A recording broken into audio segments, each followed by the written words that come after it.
Alright, what's good, YouTube? I'm back with another video. My bad on not being so consistent. I had to fly back home. I had a family emergency. Then we had COVID. Last month, I ain't even work a full week in the shop, I don't think. But yeah, I got a new video here for y'all today. I want to talk to y'all about barbershops versus barber studios. Now, a barbershop is not going to be for everybody. A barber studio may not be for everybody either, but it depends on who you are as a barber and what you want out of this game and how you operate your business. I did a tour of my barber studio. It might seem a little small for a lot of you guys, or it might seem like something you guys might be thinking about doing.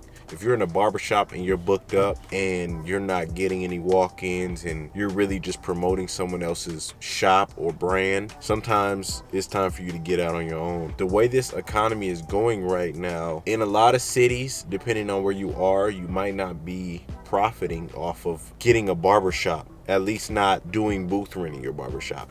I know a lot of barbershops are starting to do commission now because barbers aren't making as much of a profit as they once were off a booth rent. You also got to think about overhead. You got to think about all the other stuff that comes with being in a barbershop. Location is important. Making sure you got walk-ins for new barbers is important. A lot of things like that are deal breakers for a lot of people. The reason I chose to get a barber studio is because I was at a shop where I didn't really have time to take walk-ins.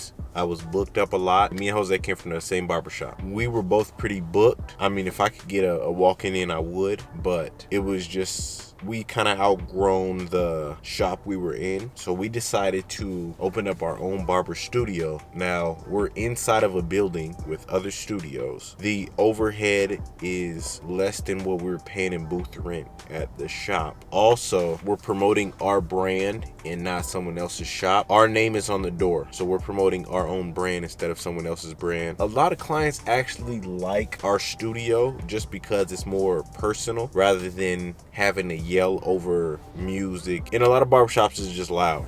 So instead of having to talk over all the noise, it's a little more quiet, and everybody knows, all our clients know both of us. I think I got to know a lot of his clients more than I did before. We still get walk-ins, which was a surprise to me because I didn't think we'd get walk-ins. And we have a Google business page. A lot of people actually call off Google. So if you're in a studio, make sure you set up a Google business page. Sometimes Yelp, but a lot of people don't really use Yelp in my opinion. Everyone who's called has called from Google. Also, I'm in Arizona. I'm in a city where I can use hashtags. And people will find me based off of hashtags or social media. I had someone tell me they found me on TikTok. So the internet is really a useful source and it's free. You don't have to spend no money. I did not spend a dime to promote my Google business page, and people are calling me from Google. I have a lot of companies reach out and say, hey, we can make you a website, we can make you a Google page. And if you know how to do all that on your own, you don't have to spend money. It's not hard. It sounds like it's hard,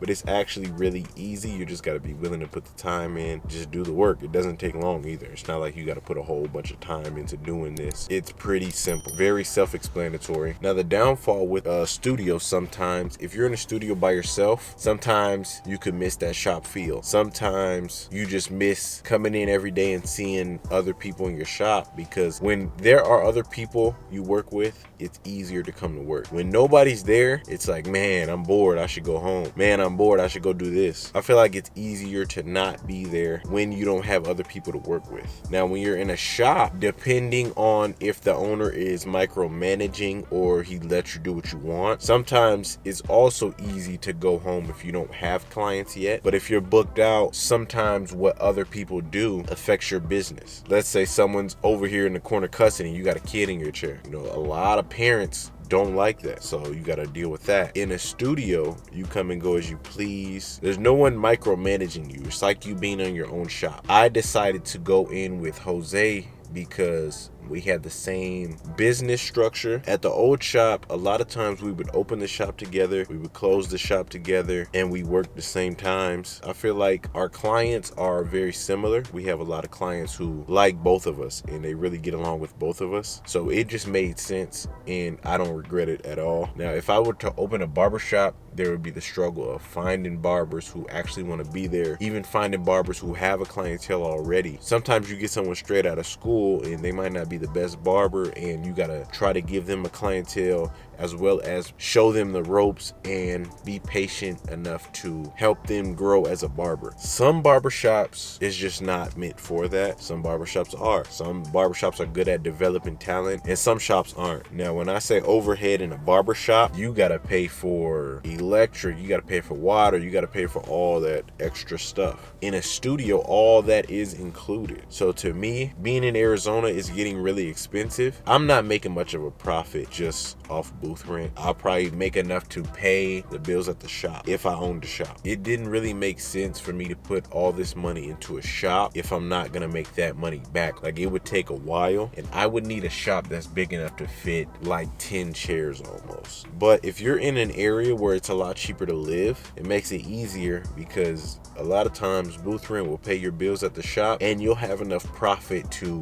where you might not have to work. You can go open another shop and you really don't have to work, or you can work like 3 days a week. That's the plus if you live somewhere else. Unfortunately, I'm in Arizona and everything's going up. Everything's going up everywhere, but here it's going up a lot. Also, if you're relying on walk-ins, I don't really think opening a barbershop is in your best interest. That's just me personally. Sometimes opening a studio isn't even your best interest. I feel like you shouldn't go off and do things like this unless you have a solid clientele that's willing to follow you. Also, when you relocate, you will lose clients, whether it be a couple, whether it be half. Depending on how far you move, you will lose clients regardless. It just happens. I've lost clients, and the studio I'm at is right around the corner from the barbershop I worked at before. But most of my clients came. I only lost a couple, but it happens. It's something you can't really control. It's part of the game. If you're thinking about branching off on your own, I hope this video helped you decide whether you should go the studio route or the barbershop route. I know they're building a lot of studios in a lot of different places. They're starting to be more popular in smaller cities. My advice is get all the information you can before you decide to make a move. I'll catch y'all in the next video. Subscribe, like, let me know what y'all want to see next. Any other information y'all want from me, I got you. Just leave it in the comments, and I'll catch y'all in the next one.